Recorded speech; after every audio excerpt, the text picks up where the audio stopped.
Tuhan, penolong dalam hidupku. Ku percaya hanya kepadamu. Kau pegang tanganku dan tuntun langkahku. Yesus, kau perlindunganku. Guys, apakah kalian udah siap?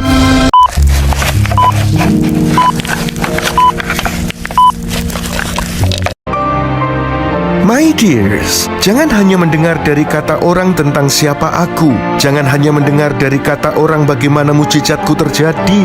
Jangan hanya mendengar dari kata orang kapan aku akan datang kembali. Kamu harus mendengarnya dari aku sendiri. Bacalah firmanku, semua tentang aku tertulis jelas di sana. Firmanku bukanlah sekedar bacaan. Firmanku itu pelita bagi kakimu, yang memberi tuntunan, yang memberi kekuatan, dan solusi kehidupan menuju kemuliaan. Di dalam firmanku ada kasihku yang menyelamatkan, ada kebenaran yang memerdekakan.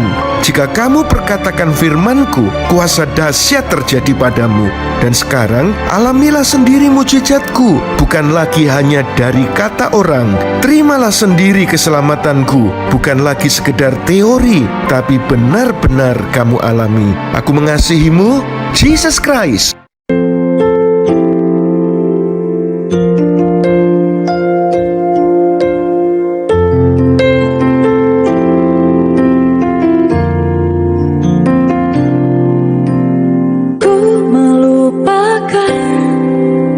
Yang di belakangku, ku serahkan diriku hanya padamu Yesus, dan ku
Kolose 1 ayat yang ke-11 dikatakan, dan dikuatkan dengan segala kuasa kemuliaan untuk tekun menanggung segala sesuatu dengan sabar dan sukacita.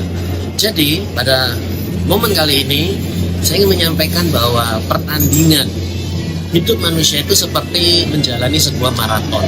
Ya, jalan yang cukup panjang dalam apapun yang sedang kita kerjakan, dalam setiap aspek yang sedang kita hidupi, dalam pekerjaan, dalam rumah tangga, di dalam pelayanan dan apapun. Nah, ketika kita sadar sedang berada di dalam perjalanan yang cukup panjang atau maraton atau pertandingan semacam itu, kita mesti sadar bahwa dibutuhkan 3 hal.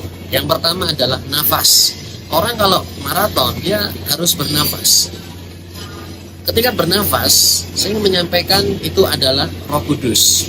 Roh Kudus itulah yang akan membuat kita semua untuk bisa mengatur pace, sehingga kita bisa terus berjalan selangkah demi selangkah, selangkah demi selangkah, sehingga bisa sampai ke tujuan dengan luar biasa. Jadi yang pertama adalah pada momen kali ini, di dalam setiap maraton yang sedang Anda hidupi atau jalani, perhatikan bagaimana nafas saudara, bagaimana Roh Kudus yang aktif menuntun saudara, mengarahkan Anda dengan sangat luar biasa. Yang kedua, saudara butuh makan. Ketika maraton tentu saja kita nggak bisa dengan perut yang kosong.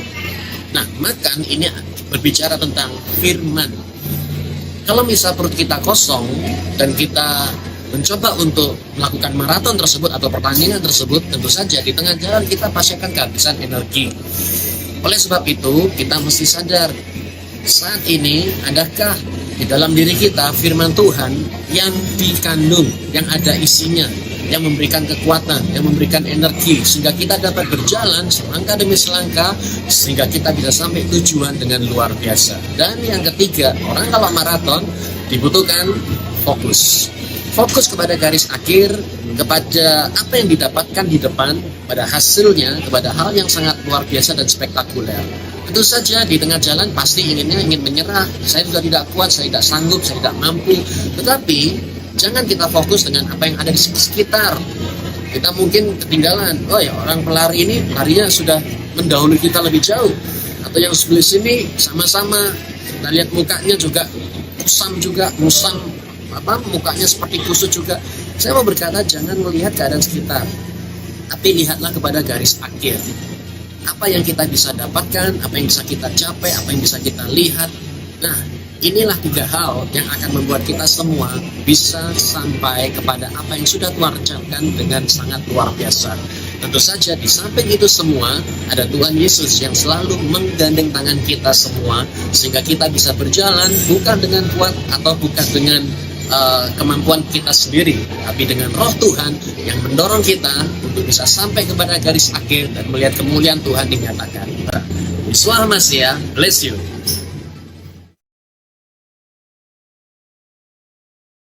Di suatu desa terpencil di dalam hutan belantara, hiduplah sebuah suku yang dikenal kejam, terkenal sebagai pemakan manusia.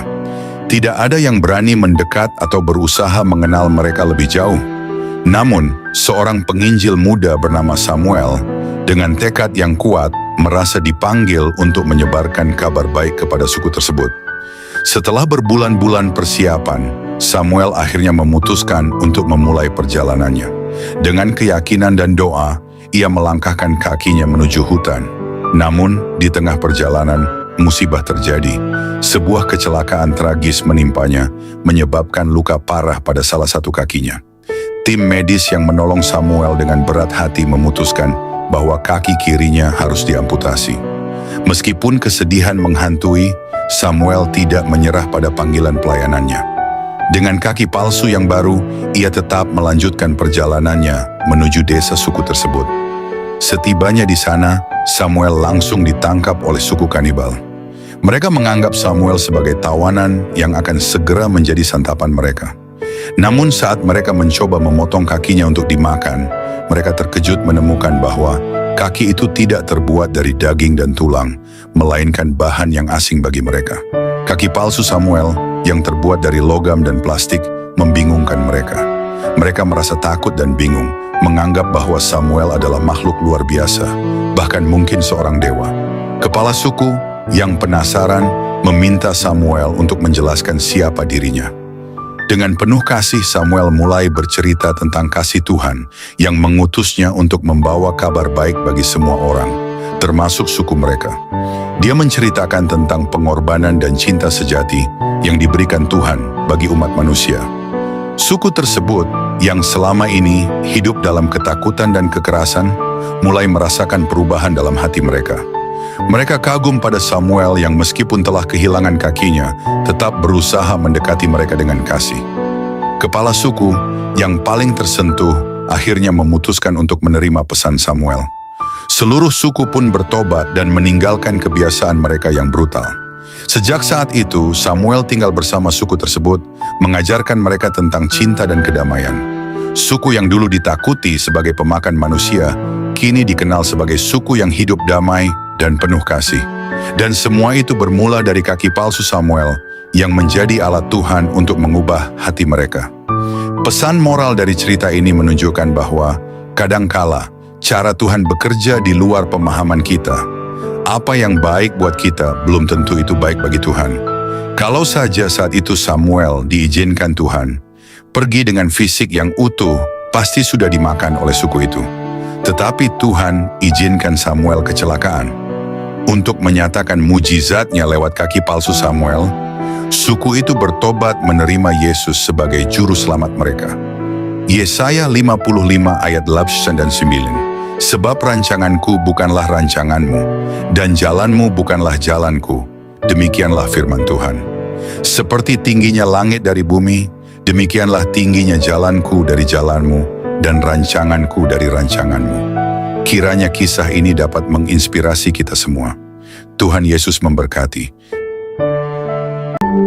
Mazmur 89 ayat 2-9. Aku akan menyanyikan kebaikan Yahweh selamanya. Dengan mulutku aku akan memperkenalkan kesetiaan-Mu dari generasi ke generasi. Sebab aku telah berkata bahwa kebaikan-Mu akan ditetapkan selamanya. Kesetiaan-Mu akan ditegakkan sampai ke langit. Aku telah mengadakan perjanjian dengan umat pilihanku. Aku telah bersumpah kepada Daud, hamba-Ku. Aku akan menegakkan keturunan-Mu sampai selamanya dan membangun tahta-Mu untuk semua generasi. Selah. Maka langit akan memuji keajaiban-Mu, ya Yahweh, juga kesetiaan-Mu di antara kumpulan orang-orang kudus. Sebab siapakah di langit yang dapat disetarakan dengan Yahweh? Di antara anak-anak orang yang perkasa, siapakah yang dapat disamakan dengan Yahweh? Elohimlah yang sangat dikagumi oleh kumpulan orang kudus dan dipuja oleh semua orang di sekelilingnya. Ya Yahweh Elohim semesta alam, siapakah yang kuat seperti Engkau? Dan adakah kesetiaan yang seperti Engkau di sekelilingmu? Amin. Bapa yang baik di dalam Tuhan Yesus Kristus, kami nyatakan Engkau adalah Tuhan yang setia. Kami nyatakan Engkau adalah Tuhan yang baik untuk setiap kami dan untuk selama-lamanya. Inilah iman kami kepadamu Tuhan. Apapun yang terjadi, sekalipun dalam badai, kami akan terus memuji-Mu, meninggikan nama-Mu untuk selama-lamanya. Segala kemuliaan hanya bagi nama Tuhan Yesus Kristus. Amin. Selamat beristirahat saudara. Good night and rest in Jesus' love.